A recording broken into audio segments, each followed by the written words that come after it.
welcome back to my channel. This is Mercedes C-Class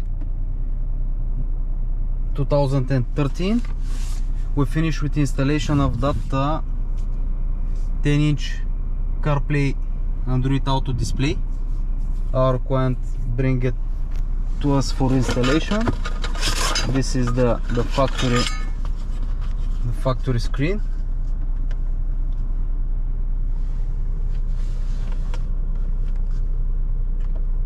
Factory one is 7-inch, I think. This one is 10-inch.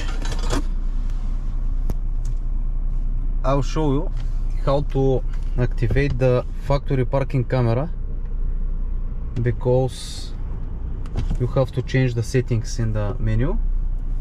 Go to settings of the CarPlay or Android navigation, find the reverse in the menu, then you have to select original camera.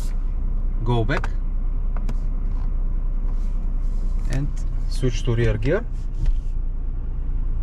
That's it, factory camera working. If that video helps you, like and share, subscribe to our channel, it's helping us. Thanks for watching.